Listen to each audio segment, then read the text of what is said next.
Alright guys, here's my FASS DDRP install, the way I did it, and some little hints and tricks and helpful things that would have helped in the instructions.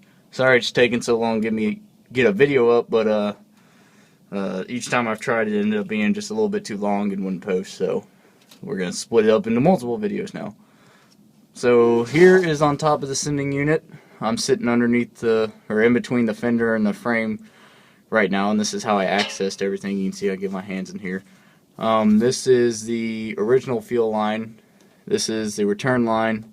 This is the electrical connection, and back here, as you can see, that's the new part that we installed. To get everything out, I would suggest leaving the tank here or just dropping it a couple inches. I mean, you can work right here. This is what I would do, because once you drop it, this pipe is pulling up, and it makes it very difficult to pull it straight off, if you get what I'm saying. You have to, there's this clip on each hose right here. You have to push these connections on each side, which this one you can get with your hand. I'm just twisting it to show y'all. That one, and then the bottom one you gotta get to, and then the hose comes off. So you can use both hands. Obviously I'm holding one with the camera right now, so I can't do that. We ended up just capping that with a hose, so just cap that off and you leave the other hose just sitting right next to it. Same thing for this. It's very hard to get to this one though. You can see the connections on top right there. You can get that one easy. The bottom one's very difficult. I ended up barely getting it with my thumb on top and my pinky on bottom down here. But it's very difficult to get down there because this one's in the way. Works the same way once you get that one off. Just be careful not to break that little connection there, because if you do, it just won't work out. And then here, I ended up accidentally breaking it, but there's a little tab that should stick out a little bit farther. What you do is, you see this little red thing, you push this all the way over, that unlocks it, and then you push this down and it pulls out. And that's it. Mine was brittle, so be careful with that. But that's all you have to do, and then when you put it back on, it just clips on and push that red thing back on over to the left. Undo it, you push to the right, put it back on, put it to the left, and it locks it down. Here is the modification you have to do on the top of the unit. We had to drill a hole for this to fit down in. I forget the size, and the instructions, it gives the size and everything. But there's that, and then on the other side there's a washer and a big nut that has to go on the other side. But you see these fins right here? These go all the way over to this, and you have to shave down all that area. Like, cut those fins out and shave it down. I just used a, we call it not wire cutters. I can't think of the word right now. But snips, and snipped them out, and then I got a little grinding wheel and went down in there and just shaved it all down flush. That way it mounts flush and everything. And then that's where the new fuel hose comes out of. And you can see mine goes out, comes back around to this side of the tank. Then I went, hold on a sec, let me move the camera. Where's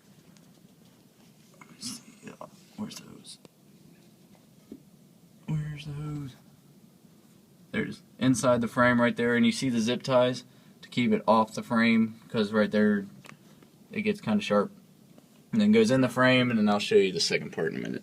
But that's that. To get this ring off, I just used a big pry bar and a hammer, and just be careful. Don't smash at it. I mean, just do it very lightly, and you'll see it move little by little, and eventually you can get it by hand. So that's it. Now unscrew, and if you look on YouTube, you can see videos of all that. Here, don't forget, when you're dropping the tank, to disconnect these two guys. The filler neck and the breather, they go right. They're separate. There's the breather and the filler neck. So just make sure you undo those before dropping the tank. Otherwise, that will turn out kind of bad. Now, real quick, I'll show y'all how I dropped it.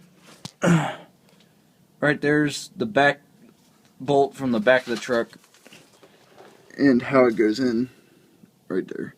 So basically, if you push that over, there's a notch up there. See it? See that notch? And it just slides out of that notch. So you just push it up and it'll pop out. It's like a little T. So that one's easy to get to. I had to use an impact wrench to get that off, that bolt, because it's rusted on. But over here is a difficult one.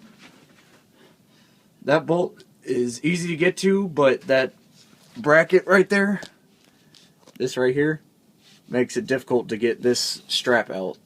And on this side, you can't get to what I showed y'all at all, the little T-fitting area.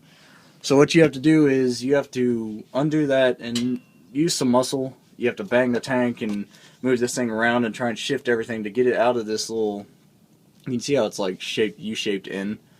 That will just catch on the top up there. What I did was I moved it over and kind of twisted it down to get it, twisted this tab on the left down to get it to pop out of there, but it took some finagling and muscle to do that. So this is a difficult one, but once you get that down, just drop the tank after disconnecting everything. And once you drop it, that back clip should be off already. This clip will just bend, and then the tank will be sitting on this part. So this part will be on the ground. And you can slide the tank off of that, and then you're able to get to over here, this part of the clip, and take that off, and that makes it easy. But that's the toughest one. Just to take your time and be patient, and it'll all work out. That's the first video that I was going to show y'all. You know, make sure when you drop the tank that it's empty, and, well, not empty, just empty a little bit. And as you can see, I was right here. I jacked up this back wheel and took it off. So this was off, and I mounted, or I didn't mount, I put the rear end on jack stands back here and took this wheel off. Makes it a lot easier to access. And you just sit right in there is where you sit. So second video coming up. Any questions, just leave them in the comments.